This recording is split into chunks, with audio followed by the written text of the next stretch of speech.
I could put you in the brig for what you've done, but I won't do it. I have to apologize to you Yeah. on Do it. air. Okay. I'm on an 8-day cruise. My brain is on a 7-day cruise. So I'm off by one day. And I told Al that we were going to podcast today. He's got evidence of it in a text somewhere. And I screwed up. I was off by a day. My alarm is telling me tomorrow. And I screwed up. So my apologies to you for making you wait. We're actually 35 minutes late. Yeah. It's fine. I mean, no biggie. We've done 8,000 podcasts, and we probably have had this happen 2 or 3 times. So it's not a biggie, but I like having the text proof. That's always nice to have a receipt when you go, how about Wednesday? You know, because you said tomorrow's your day off. So I thought, well, let's do it Wednesday then. I don't want to interrupt the man's masturbatory marathon on his day off. That's right. Choking that chicken, baby.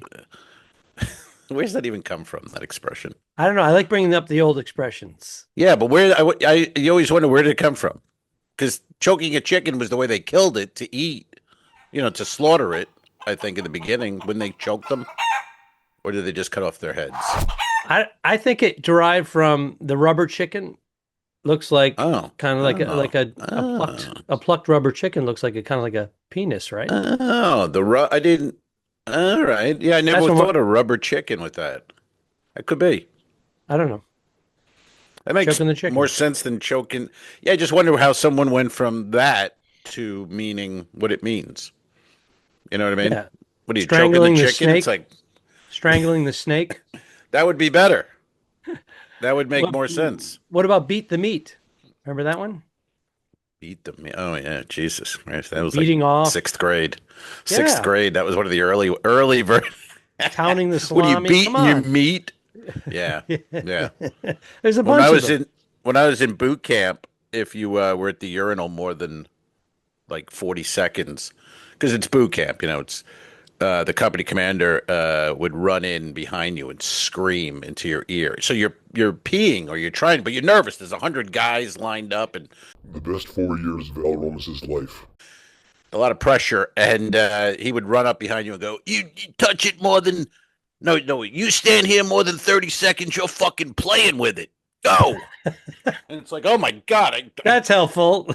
Yeah, it just all went back in. I can't do this, and then you would just have to piss all day, but you couldn't get in there because it's boot camp. You can't just go, "Hey, I'm going to the bathroom." You have to be allowed. Everyone goes. Permission.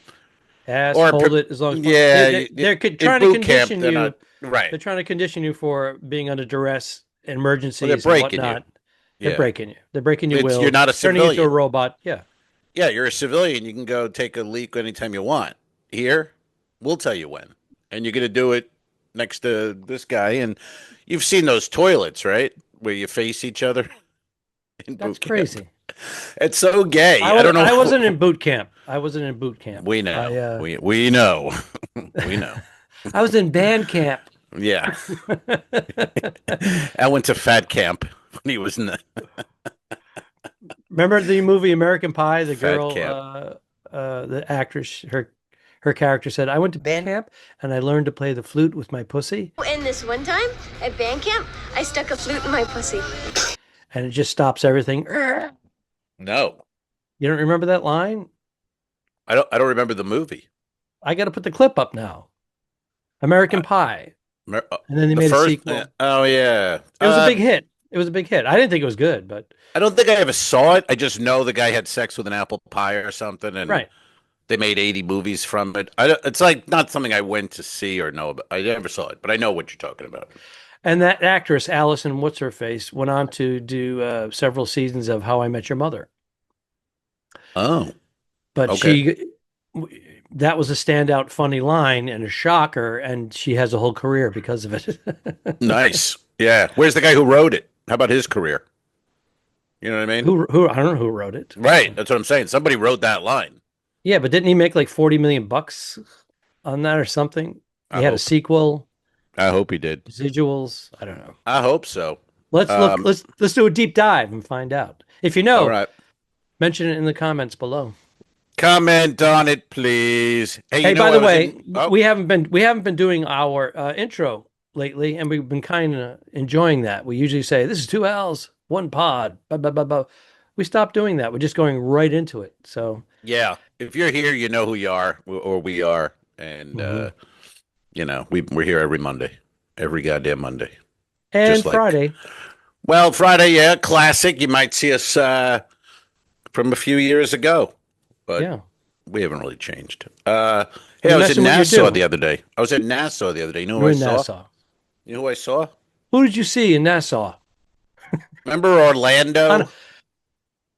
Remember Orlando, the cigar man? He used to have a little shop I on the think so. main Yes. street. Yeah. He's a listener, by the way. And Hello, Orlando. yeah, he I think lost the shop during COVID. Right. And now he has like a little stand in front of the Pirate Museum. You know, the Pirate Museum in Yep. Nassau. Mhm. If anybody listening, he has a little stand out there with an umbrella, and he hand rolls cigars, and they're great cigars, good price, and you can just as you're walking around, you could go, "Hey, I'd like to get six," and then you could go shopping or get a drink, and by the time you come back, he's got them bagged up, ready to go.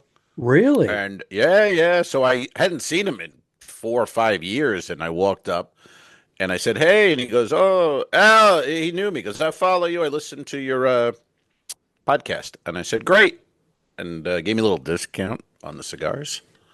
And Can't guarantee the discount, folks, but no, you're not getting a well, you'll discount. get a I good got a deal discount. if they're handmade right there.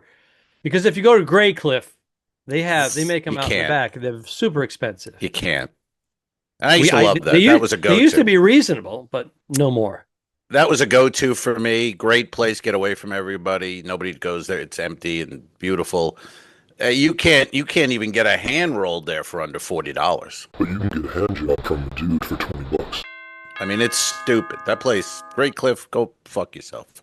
I used to They go ruined there. it. It was $25 to get a chaise lounge by the pool. Right. You'd get a drink Mm-hmm. and possibly a finger sandwich. Hey now. Uh, For those who know, hey now. That's quite a deal for $25, I'll tell you. You get fingered. Mm. What? But yeah, it was a great deal, and then it went up to 35, and which was fine.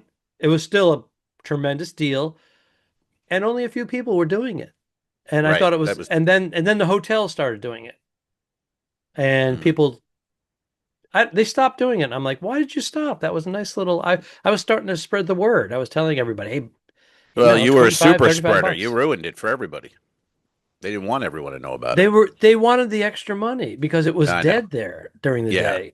No, it's dead. It's a nice. There's a couple of pools. You walk around. The grounds are beautiful there, but they're just out of their minds. I mean, they are literally. The guy was even laughing with me because we were looking at Cuban cigars, and there's like a Monte Cristo for $105, one Monte two, and I go, Come is on. anyone buying this? And he's like, they are. He's like laughing because they are. So And I'm they're like, not doing what do we- volume. They're doing okay. Yeah, I think it's mainly online now. Great Cliff is the big, it's a big online. The shipping Cubans around the world. I don't think they want people tourists there. They want people that are going to stay overnight Yeah, or private dinners and weddings. But yeah. they don't I want the agree. ship people. They don't want the No, well, who would?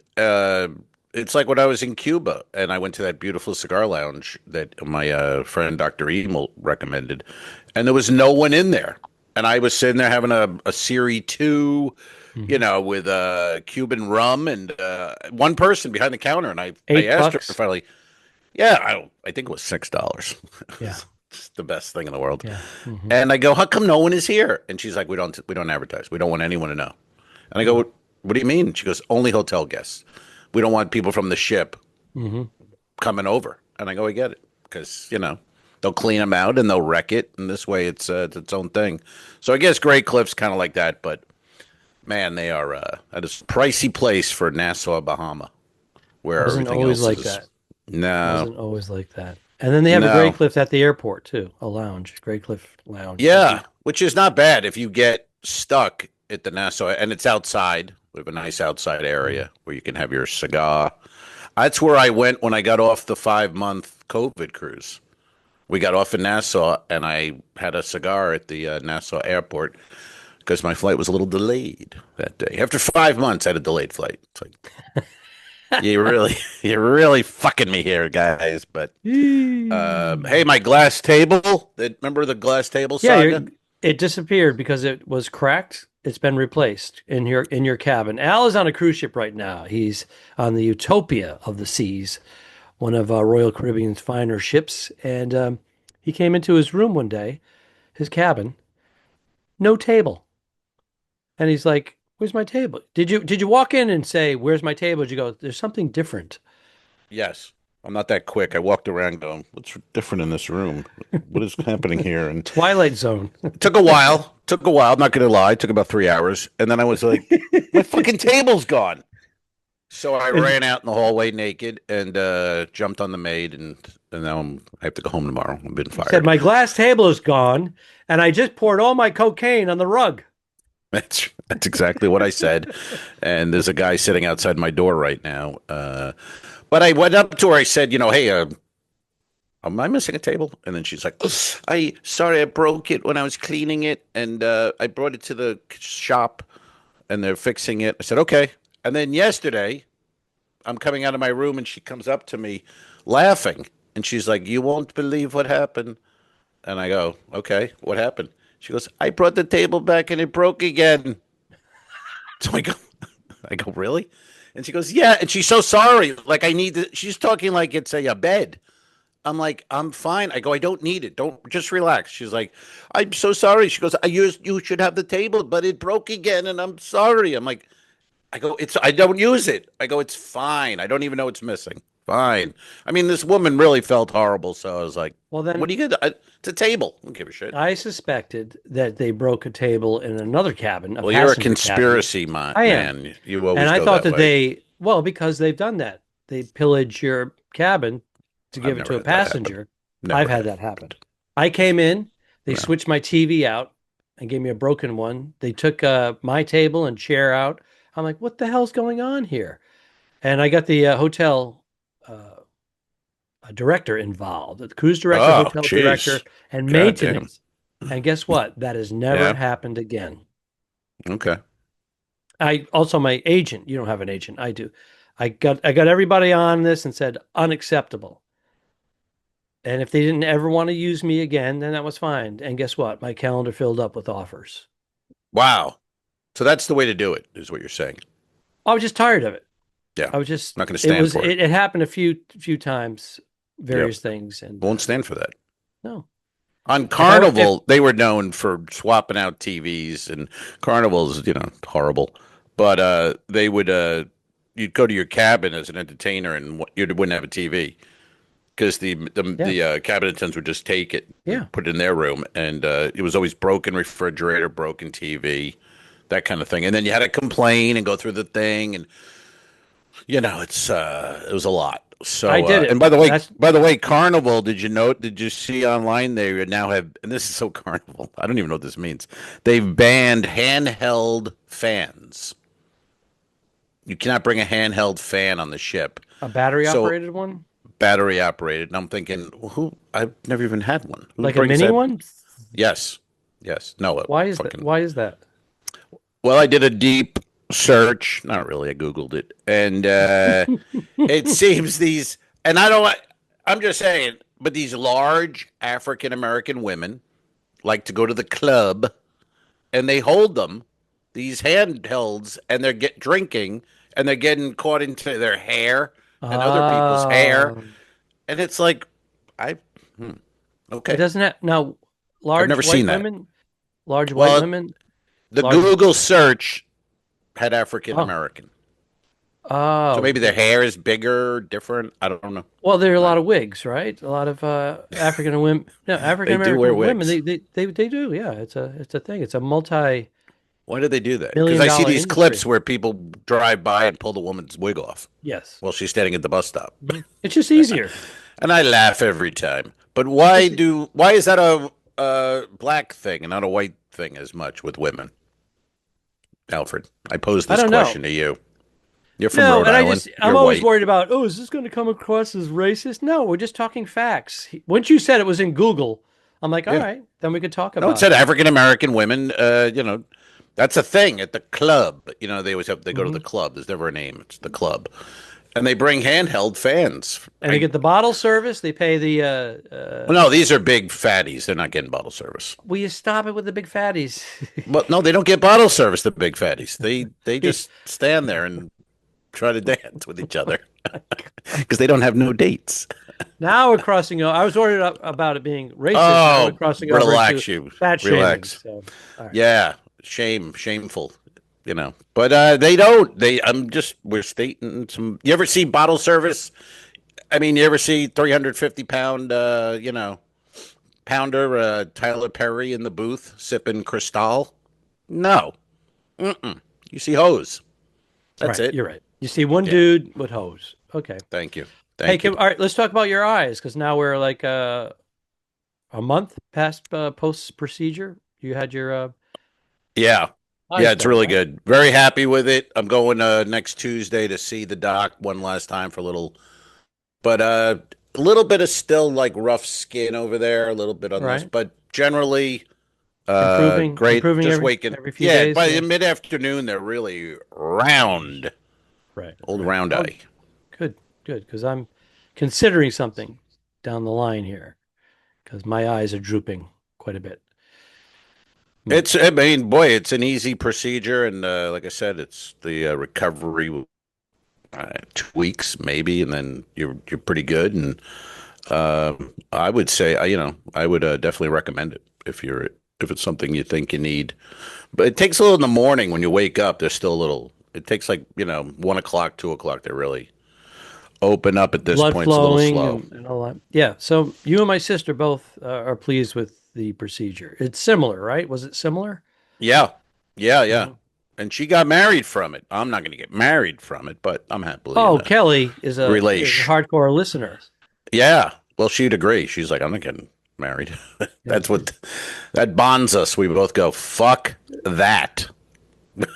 Well, you know? you're gonna eventually have that 7-year legal what do they call it?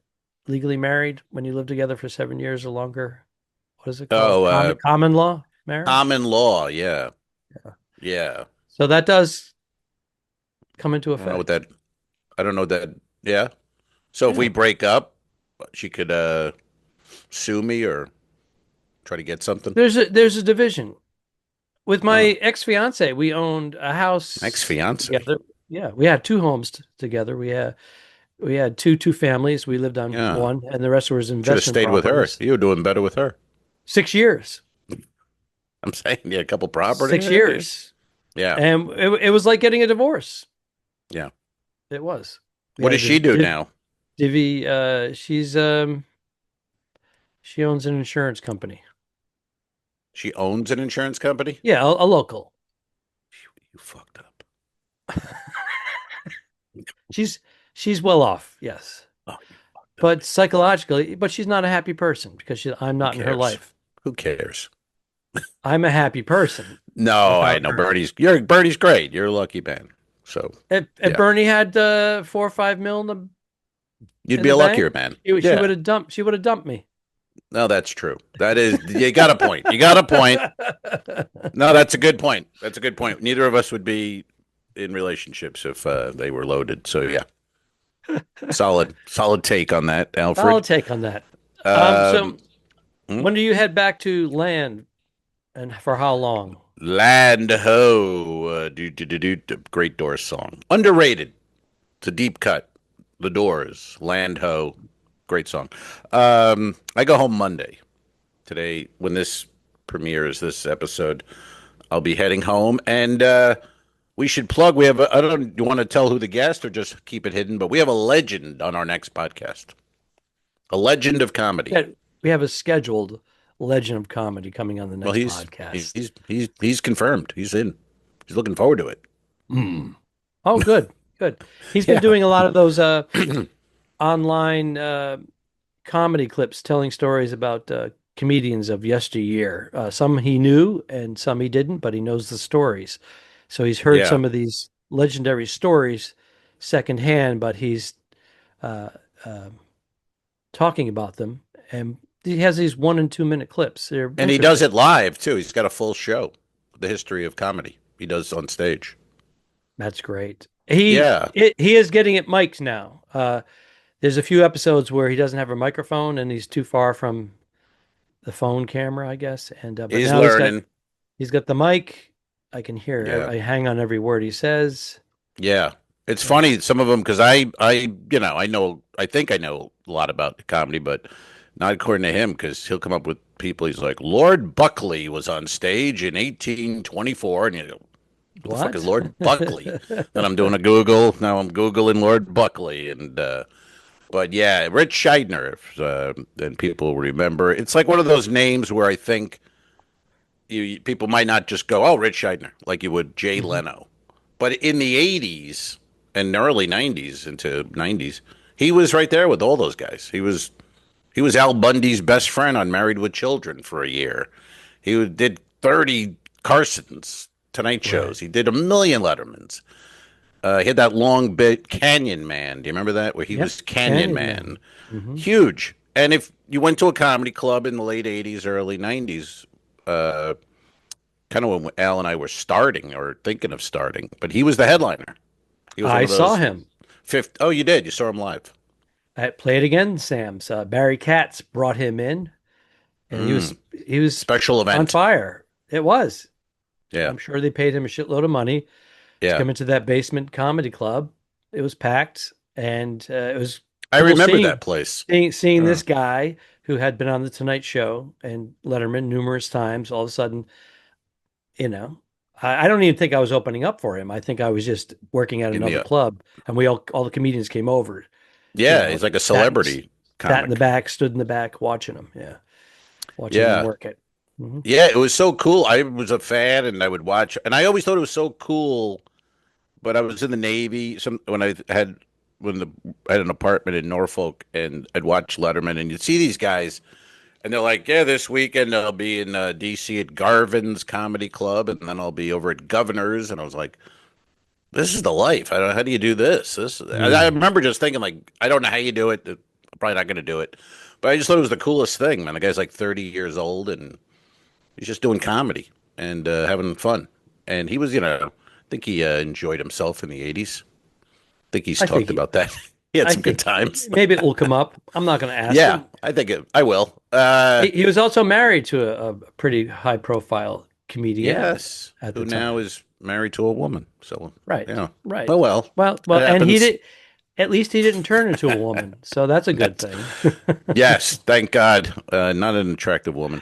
But, and he's got a movie. There's a movie. Remember that documentary? It was like, I Am Comic or something like that, where they were doing a documentary about open mic nights and things, and he was getting back into comedy. So this I think it's called I Am Comic, but you can see it's Rich Scheidner. You'll see him, and he's like doing open mic. This is 15 years ago, as he tries to get back, and it's great because you're seeing this pro fucking eat it in front of 9 people, a little open mic, and he's like, I got to do this. I got to try Gotta to. do it. Yeah, I mean, there's no other way. You just got to Wow. fucking. Can you imagine though? Well, he's had a lot of success, so it's he's not doing it for the money. He's doing it for himself. So Right. Yeah. But still, can you imagine being like, a little older than we are now? it takes a lot of even, courage. It takes a lot and of going courage. back to open, and just the idea of it, and waiting to go on. You go on and you do your. I don't know. I don't like doing it in the cities. Now. When they go, hey, you want to come in and I start working on new material, and then it just goes nowhere, and I go right into my old material that I know is going to land because I don't have the confidence I did when I was young. And Right. Well, I think about that all the time, like just getting on a plane when I was barely knew what I was doing at all, and flying to some city as the quote unquote headliner, and and just walking in the club with this weird confidence and doing like I wouldn't even be confident now if I had to do it. I'd be like, that guy's really funny. Shit, can I follow that? And I was I didn't think about it at 30. Yeah. I was just like, hey, fucking, I don't know, I'm good. I was flying into feature and even MC. Flying to MC? I remember being in New York City. They said, hey, there's a cancellation. There's a chance for you to work this club. Let the owner see you, but it's a hosting. And we have a $99 round trip flight for you on whatever airline doesn't exist anymore, AirTran or something. And I fly out in LaGuardia, upstate New York, whatever it was, Syracuse somewhere. Wow. And then I'm opening up for some headliner, or emceeing. And then the guy has me back to feature, and I flew back again. But wow, that's only I've never heard of flying as an MC. Yeah, it was just I think they were just trying to get comedians out of New York City at the time when I was living there, and it was just the cheap flights. So like, yeah, why drive 5 or 6 hours? No, yeah, there were. I mean, People's Express, which no one's ever heard of now. Mm-hmm. I flew Norfolk to New York for, I think it was like $40, and I did it all the time. When I had a weekend off from the Navy, I'd go home. Yeah, I said 99. I actually think it was like 69, 79. Yeah, they were. Do you remember People's Express where you would pay in the air? Yeah. They had a cart and the woman like a cash register on it, and you'd pay on the cash. And they had stickers on and I'd peel off the People's Express sticker on the window, and then it would say like Continental. Like they bought old planes. Yep. And you go, this isn't safe, but it's $40. So we'll take a shot. You get what you pay for. Goddamn right. Remember the joke about Midway Airlines? I don't know if they still exist. The comedians are all doing it. Midway. I don't want to get on a plane that goes midway. I want one that goes all the way. Remember that joke? That's good. That's good stuff. Well, Carlin, I mean, it goes a little. Remember, Carlin had jokes. Terminal. That's no way to try. Terminal. Well, he's a wordsmith. Yeah. But comedy was easier then because nobody covered anything. Those old guys from the vaudeville and Borscht Belt were just going, hey, my wife stinks. And, so when Carlin came about, he could, every topic was open to him. Mm-hmm. Really? I mean, you think about it. He did change it. He changed Richard Pryor could do things that everyone goes, he did it first. It's like, yeah, because nobody was doing that. They were all trailblazers. My wife. Come on. Yes. Yeah, they were trailblazing. And now I look Lenny, at Lenny Bruce is credited with that too, right? A little bit. Yeah. But the thing is, he doesn't hold up. That's the problem. No, he was Carlin controversial. And Pryor hold up. They took the torch and ran with it and brought it to another level. Lenny was great with cursing and bringing that into a club and talking like people talk. But if you listen to him, he's very Borscht Belty. Yeah, Jewish comedy style. Even though he's cursing, it's old school. I mean, had he lived, it was about freedom of speech. And, right. Right. I don't know. I think if he had lived, he would have been like a Dick Gregory, more of a pontificating kind of guy as opposed to a comedian. But I look at our contemporaries online. I wrote this down, even though I'm so appalled. The guys our age, we know, and friends. You ever see their posts? I mean, they can't spell. They've never used a comma in their life. I don't know. Yeah, I mean, no what punctuation. Our friends are retarded. I swear to God. Lowercase, no periods, just a run-on sentence of. I have to read, and I'm reading them. I'm like, it doesn't make sense. And I'm putting in my own punctuation. I'm reading it 3 times. I'm like, that could have been funny. It could have been funny if he put some punctuation in there. And the misspellings are just just horrible. And you see them. I have my issue with that too. But no. But you'll look at it and you'll go, oh, did I spell this right, or is this right? They just post it, and it's like, why do you want to look retarded? What do you stop doing that? Personally, my thing about the spelling is speed. I go click, click, click, click, and I hit send. I'm like, I don't read it, and because it's like the way you have sex. You just send. Boom, out. Next. Wow. Wow, good for you. I had to try to give myself some points. Next. Hey, what do I have here? Let me look. Let me ask you a question here, Alfred. Question. My own. Wait, we do have a question too, by the way. I'm excited about that. Yeah. Now, let me ask you a question though, about a little comedy question. If you're doing a joke and you like the joke and it's new and you're like, this is good, this is a good joke, but doesn't bomb, but doesn't get much. It's not getting what you think it should be getting. No. And then you try it again, you reword it a little bit, do all the things you're supposed to do. Still, it's chuckles, but it's not laughter. Big. You stick with that, or do you keep going, you know what? I'm getting chuckles with it, and I think it's something. Or do you go, I can't do this anymore? I've done all three of those. I'm like, it's in my quiver, as I always say, my quiver of jokes. My quiver. Yeah, where you keep your arrows. And if I like something and the opportunity presents itself, sometimes it would just fall out of my mouth. But it's basically pulling an arrow out of the quiver, shooting. Is that what it's called? A quiver? Yeah. Wow. I don't know. That's why I did a pod with you, opposed to these retards I'm just talking about. You know. Well, that. then it's also a quiver, like he's quivering. So right, but I didn't know a bag was a quiver that held arrows. I didn't know that. If I'm incorrect, please mention it in the comments down below. He might be fucking bullshitting. Robin quivers, he meant. Holy shit, this guy. Robin Hood had a quiver of arrows. Hey now. Okay. Quiver. I just never heard that. I've heard of quiver, like quiver in fear. Maybe I'm incorrect. I'm like a lot of people don't know who this is. Norm Crosby. He would just mispronounce words all the time. Yes. I worked with him on Royal Caribbean. Made a career out of that. Did you ever work with him? I did not. Very nice man. Really nice, but 100%, almost 100% deaf. And I went and had drinks with him, and I could tell he was ignoring me. Basically, well, it was, he just wanted to talk. And then his wife leaned over and she was like, Norm can't hear a word you're saying. World War II. He had his eardrums blown out in World War II from a grenade or some explosion. And my father did too. One ear. Oh. He had like 90% loss of hearing in one ear because of that very same thing. Maybe he was with Norm. He threw a grenade at Norm. It bounced back at him. Your father. God damn it. Alfred, clean the fish. But my father, as you know, was also a Navy man, as well as you. But Norm was big. Norm Crosby, be a little before our time, but I remember him as a teenager being a fan of comedy. He had the Norm Crosby Comedy Shop on daytime television. Do you remember that? Ooh, no. Yeah, it was Kelly Monteith and guys like that from the Comedy Store come out, and then that morphed into Make Me Laugh.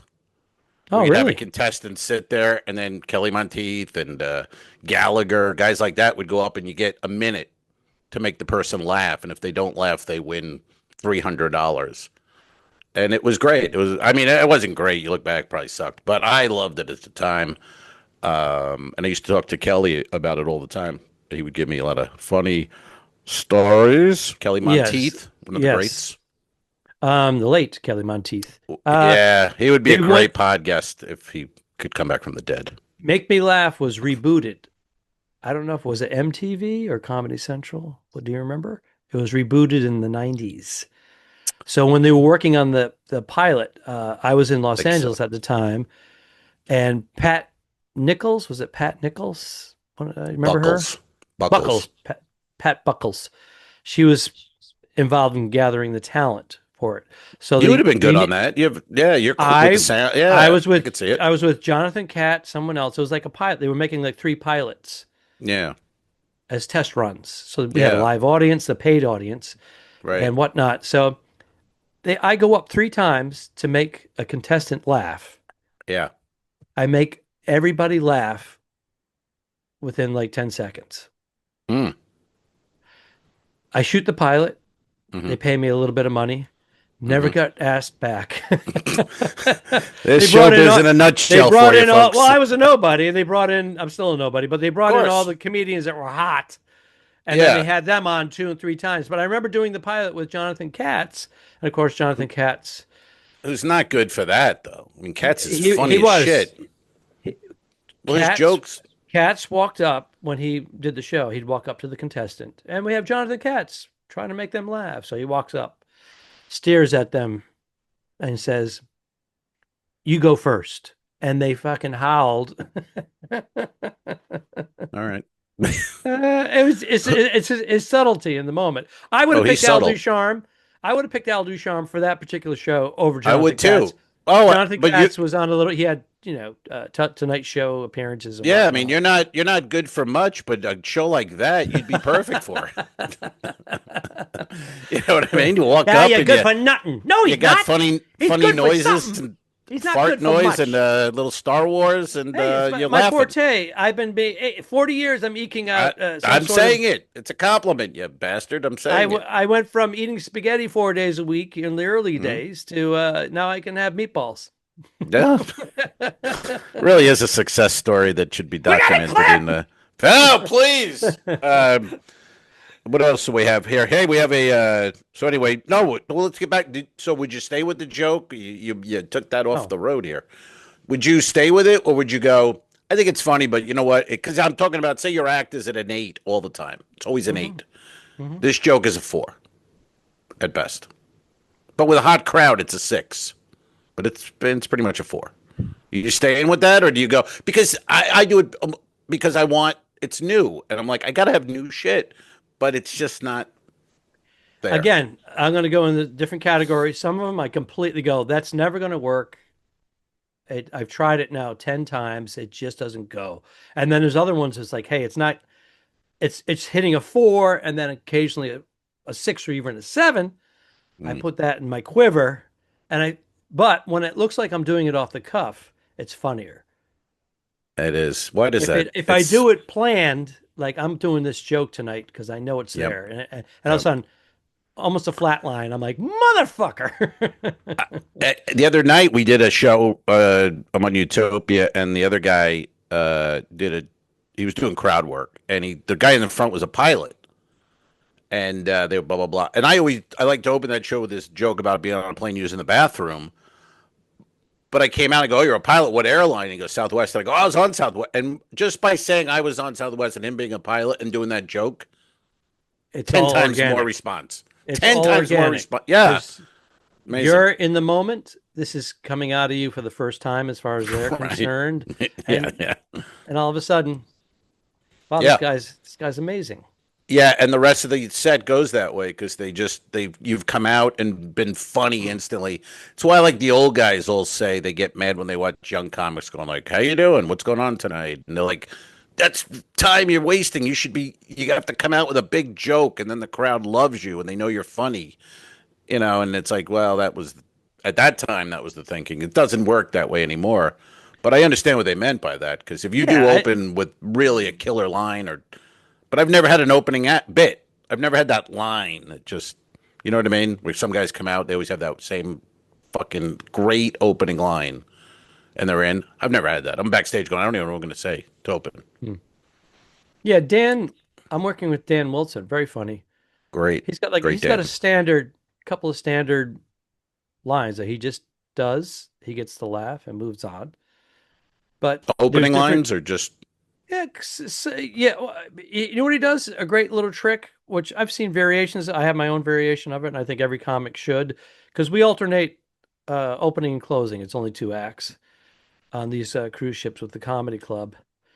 He walks up during his pre-recorded introduction that they have piping through the speakers, and he says, "Come on, pretend you know me. Yeah. I think he Like does you've it better seen than me that. before." Whatever he does, I hope it's better. I'm That was destroying it, but he terrible. gets the That was energy awful. going. Right. I've never seen Ener- anyone do that, the but I kind of like it. energy- The energy is up there. They really give that extra one, and now he's got their focus, and then he can be Mr. Subtle because he's very subtle on stage, very funny. Yeah, that's not bad because a lot of times you're backstage and then you just come out and it's the first guy. It's just, I mean, it's cold as ice. I mean, it takes a little getting going. So we always switch, but if some guy's like, "I'll open," I go, "Great, you open, okay." Although sometimes I like to open and get out of there. You know what I'm saying? Depends Yeah, on the it's not- mood. Depends on if there's a game on. Depends on a lot of stuff. Can you Dan's believe very, basketball and hockey, by the way, are still going? Can you believe that? We're in June. The I know, Stanley Cup finals haven't even started yet. I know. It used to end, didn't it? Used to end in April. Everything, because then baseball took over. It Right? just seems exhausting. I'm like, yesterday I was looking at ESPN thinking, let me see what's going on with the Stanley Cup. It starts tomorrow night. I'm like, are you fucking kidding? Then it could be every other night, 2 nights off, and then They the drag it basketball out. finals. And nope. And who's? I mean, Oklahoma City and Indiana. Low ratings. Ooh, But no ratings. the injuries in basketball is crazy. Look how many games they play. Yeah, These people are superhumans. Most of them are 6'5" yeah, and taller. but look at hockey. They don't miss games. Those guys, they play. They're you can get really a bad injury in hockey, but they're padded. They have helmets. No, but I'm saying they pads, play. Those are elbows. tough guys. They Yeah, knock their whole teeth out, and they just Sure. pick them up on the ice and play. And keep going. They'll deal with it later. Yeah. You know, Different animal. There's yeah. But basketball, they're a little soft compared to when we were young. I don't. Maybe I'm wrong. Maybe I don't remember, but I don't remember Magic or Larry Bird or Jordan missing multiple months of a season. It's like baseball too. These pitchers, every one of them has to get Tommy John surgery. Yep. Mm-hmm. What Nolan Ryan threw 30,000 innings at 90 miles an hour, never missed a game. Right. Roger Clemens never missed a game. Like, what is? I don't know. I don't know what is happening. Are they starting too young? Some people say they're 8 years old and they're learning curveballs and splitters. It's not natural to be throwing baseballs like that. No, but still, how come in the 70s and 60s or whatever, they didn't get hurt? And now with all the training and all the medical and all the stuff we have, they're all hurt. They're not playing through it. They're playing more games now too, though. No, I think baseball is 162. But wasn't it? I think it was always 162. All right, let's look at that one. Check. Mention it in the comments down below. But here's the deal: did the players of the pitchers pitch less back in the day? No, they pitched more. They pitched full 9 innings. No, I get that. But with relief pitchers remember relief pitchers? How many games? Even pitched? How many games? What do you mean? Like here, what do they have? They come off 3-day rests. Oh, 2 and 3 day rests. Pitchers now do 5-day rest. 5-day rests. Okay. Yeah. I don't know. It's just weird. You know what I mean? Like if you look at the stats, they didn't get hurt, and now it's everyone gets. I mean, you got a 22-year-old kid. He's getting Tommy John. You go, the fuck? I don't get it. I think a lot of the baseball players now do look like robots. They're just like their physique. Look at Babe Ruth, big pot belly. You know what I mean? Just and he's not as fat as you think. Like when you look at the film, he really wasn't. Well, the uniform made him look plumpy. He was barrel chested. Yeah. But I mean, they made the movie and John Goodman at his fattest plate. I mean, you go, that's insulting. Yeah. He didn't have blubber hanging over like John Goodman did. And that was kind of, and the movie, The Babe, I think that was called. I don't quite remember. And he certainly ran those bases quite a few times. Yeah. It's funny seeing those little legs. He has those little thin legs and he's just going around in the film they have. Yeah. It's pretty, some of the things are coming out now though, where they're colorizing it and adding some AI. I saw one with him and Lou Gehrig in the dugout, colored, uniform colored, colorization and, enhanced AI stuff. And it was colorized. It was pretty good. Yeah. It was pretty amazing though. I will check it out. I will find it and send it off to you. Maybe you can right there. Let's answer a question and get the fuck out of here. What do you say? Wait a minute. Is it time for questions? This one we've had for a while. I just forget it each time. I don't know who wrote it, and I don't have the full question, but I know what it means. It said basically, they were asking, what if you're on the road? Man, ask the fucking question. I'm trying to read it. Look at my handwriting. You're like a doctor from the 70s. I mean, look at this. What is that? Oh my god! And it's old. So anyway, you're on the road. What's your go-to burger on the road? Do you have a favorite burger on the road? Well, you had time to think about this, so why don't you answer first, and I'll see if it triggers something. Well, my point now is I'm over the $10, $15 hamburger. They can go fuck themselves. I go to the Dude, BK. it's $22 in certain places. Fuck that. Fuck it. I go to Burger King, flame broiled. Uh, it's fine. It's good. It's $4 or something. I don't know, but it's for what it is. I'll go Burger King. I don't need Five Guys with and pay $65 for a burger and French fries and a Coke. So I go BK. Yeah, I like Five Guys, but hey now. I haven't had a BK. I do like the flame broiled, but I haven't had a BK in years. But I made the mistake of taking Tom Cotter's sons out to Five Guys, just being a nice person. So I took them, the three of them. oh boy. And his wife. Tom was out of town. My wife was with me too. Calm down. And it was like $115. Yeah. Sure. I'm like, next time we're going to Burger King. That's right. Yeah, you got three grown men basically, and his wife and you. That's a pricey tab at Five Guys. A lot of the designer burgers, like we have a lot popping up around us. We have a new place that just opened down the road called Sliders. I guess that's all it is. And it's like, all right, I'm sure that's $9 a slider or something. It's like, I'll take the king. I'll take the old king. You get a crown. You know what I mean? Get the crown. You got a booth to yourself. Nobody's in there. Go in though. I haven't done that in a long time. That'd be fun. How about you ever Wendy's? Go in? Wendy's was good, but it's kind of not anymore. I wouldn't even think of Wendy's nowadays. I think I did it 2 years ago. It was the only thing open near my hotel when I had a flight delay.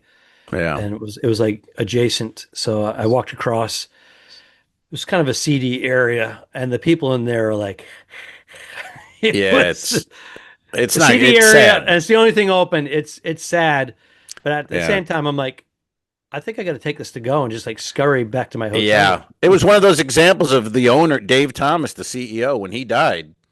It just plummeted. I mean, it's I wouldn't even it's kind of a scary place now.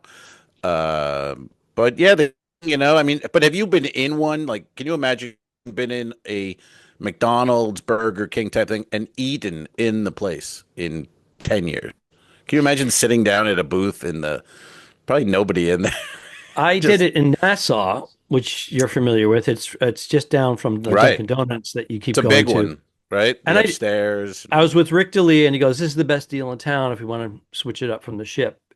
It's like $9.99 or something like that for a full hungry man meal, pancakes, eggs, bacon, breakfast." Okay, yeah, it was maybe it was like $11. Right. For an island, that's pretty reasonable. So we both did it, and we sat in there, but there was like so much going on with the locals, construction guys, kids in school, because it was the best deal you could get. And they were all, it was like jammed. And we sat there at that little, what was that, orange and red table furniture that's fastened to the floor. It's terrible. It's just awful. And there was nothing, it wasn't like you were a kid having fun. It was like, no. It's sad.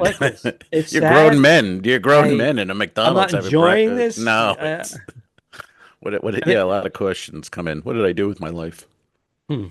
Well, so your go-to, I think we both agree. I like the In-N-Out burger, but when I'm on the road, I don't usually come across those because that's more of a West Coast thing. In-N-Out burger. Didn't I take you to Burger King in Tampa one time? We got a chicken sandwich. What was it called? You got a chicken. Oh, we were going to go to Corona to have a steak, but you wanted to eat first. Just so people know. Al's tummy was hungry. He took me to Burger King drive-thru and I got a what was it called? Chicken lick something. Yeah, lick it. Chiking. It was called Chiking at Burger King. It was called Chiking. Okay. Remember? That's a little racist. I don't know why. I like the Chiking. That's what they called it. All right. Ch-King. Ancient Chinese secret. So anyways, where did I take you on your birthday when I was in Florida? Charlie's. $450. That bill was $450. Bottle of wine. Oh, it was delicious. Japanese Wagyu. So good. So good. Best Oh, steak that was we've the ever best. had. Best steak That was we've the ever best. had. Did everyone get $110 it? a We head. had We we all had got a it, couple all other four of us. dudes. Yeah, that's right. It was an $800 bill, $900 bill. It was awesome. I will That say was that so good, though. That was so good. the that opposite of what we were steak. talking about, paying $15 to $22 for a burger somewhere is unnecessary. Go to Burger King. In that Right. instance, Yeah. $110 for the Yeah. Japanese Wagyu. Yeah. What are you going to do? Yeah. Once every It was couple it of was years? January, and now we're in June, and we're still fucking licking our chops thinking about it. So yeah, that's worth it at that point, and I didn't pay for it, so that was fucking worth it. And that was really that was great. And they have not started the build yet. No, I know. Charlie's I in was just there. Tampa to be December 26th opening. We're in June 3rd. They haven't started. Well, they were So, supposed to open it last year in December Yeah, 2025. I think things are. I think Oh, they're wait, just I'm full sorry. of shit. That's I 2024. think they're full of shit. They just keep going. We're going to be moving soon. They're not moving Well, anywhere. it's all fenced off, and it says I know. Charlie's, future Coming Charlie's. soon. So I go across the street to Ruth Chris. And I Yeah. just belly up to the bar, and I get my petite steak with my 3 shrimp and cream spinach, and I'm very happy.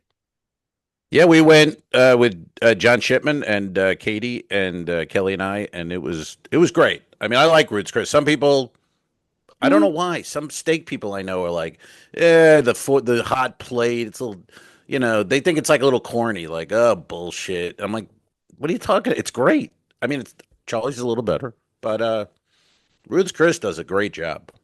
I think. Yeah, and I did go to Okay. Longhorn. I told you my experience at Longhorn, right? I like Longhorn for It was what it actually is. it was It's half the very good. price. It's better than Outback. In Outback, in that. Way so better much than better. Outback. Yeah. Yeah. No, Longhorn has had and I told you it had a resurgence. It's like the number one Yeah. chain family restaurant now. They kept the quality pretty good for what you're paying for. And believe me, when your bill is 40% less anyways. But you know what happened? I walked in and they said, "Oh, it's happy hour for the wine." So I had 2 glasses of red wine with my steak. It was pretty darn good. No, it's good, and they did a good job. Like they didn't go in, they didn't like a Wendy's. They didn't collapse and just fall into shithole. They kept their quality, and they raised the price maybe a little bit, so you keep the riffraff out. But Longhorn's fine. Chili's went down the tubes. I used to go to Chili's all the time when they first opened, and then all of a sudden they just took a dive. They opened up like 900 more restaurants, and quality went down. Then they started closing the restaurants. Too late, motherfuckers. But although I went to one because my niece Hannah does these reviews on TikTok, and I went with her, and I was surprised. I hadn't been to one in 20 years at Chili's, and I had some chicken sandwich thing and a drink, and I don't know, it's pretty good. Maybe it's making a comeback. Maybe I don't know actually. Like Fridays, I don't know if that's still a thing. Seems to be TGI gone. Fridays. I don't see them. Yeah, a couple of airports, Miami. It's at the airport. Okay. Yeah. But airport, you're going to make money no matter what it is. They charge so much for them, and the airports, they're a go-to place now. They say get to your airport 3 hours before your flight, so you can drop $50 on lunch. No, that's why the lounge. If you do travel, you gotta have status. You gotta go to the lounge. I just went to an airport where they didn't have a lounge. I wasn't flying on the airline that I have access to, so I went to Guy Fieri, whatever his name is. Yeah, I don't know how to pronounce it. Me either. Is it Guy? I don't know. No, I'm kidding. He's not French. No, I had a chicken ranch sandwich. All right, let me guess the price. Don't tell me. Chicken ranch sandwich. And continue. I ordered a 16-ounce beer, and she says, "You want the 20? It's only a few bucks more." Okay. I went, "Okay." All right. 20-ounce beer. Okay. Okay. That it? Yep. So you had I'm going to go $26 before tip. Up. $30 before tip. Oh, the fuck out of here. The chicken sandwich which was Get just out. chicken sandwich. It was Yeah. tasty, but nothing Right. crazy. $24. Go kill yourself. Get out of here. Get out. Did I didn't you even know see what the the beer price was. before you ordered it? I did, but I was starving and I couldn't have access to the lounge. So I pulled the trigger. It was right next to my gate. I didn't have a whole lot of time. So my flight was delayed. That's why I did it. What airport was this? So I'll think of it in a minute, but the beer was like $16. So I'm at $40 tax. It's so stupid. So, come on. Some other employee fee of like $1 and change, $1.75, and then tip $50. Go kill you. Chicken sandwich and a 20-ounce beer. Not only am I thrilled that I'm not flying anywhere, I'm just driving around Florida, but those airports, if I ever, I'd be very happy never to see one again, to be honest. That is insane. And when you're if I had known $50 for a piece of shit sandwich. There was a delay and I was starving. I'm like, oh, now I'm not going to be able to eat because I'm going to get to my destination later. I don't know what's going to be open, so I pulled the trigger. But I get it. If I had that amount of time, and there's some nice, better restaurants in an airport, if you're going to spend $50, just go get a nice steak somewhere and drop 60. Yeah, but it's not 60. That's the problem. Like Shula's in Miami, the wine, a glass of wine starts at $24. So you're not, and then the steak is 60 or 70. You're at $200 when you're done, and you're in an airport. So that's insane. I know. I'm telling you, it's like you're not going there to have a nice dinner and sit and relax. I can't believe how much traveling. Eating out costs now, and it's insane how like in 2019 and even in 2022 how much you were paying and how the prices have skyrocketed, and it's all fake. It's all facade. We're winning. Are you tired of winning yet? I'm tired of winning. Yeah, me too. I want to. Things were better when we were losing. And that's the podcast for today, ladies and gentlemen. Thanks for tuning in. Arrivederci. Peace. So long, Al. Have a good trip. Iceberg, dead ahead. Don't forget to review us and rate us. It really helps. The Talking Dicks became friends at a very young age, and the rest is history. A feeding frenzy quickly develops. This is the Two Al's One Pod podcast. Thanks for tuning in. Done. I didn't kill my wife. I don't care. We'll fix it in post, you son of a bitch. All right. Okay, so. All right.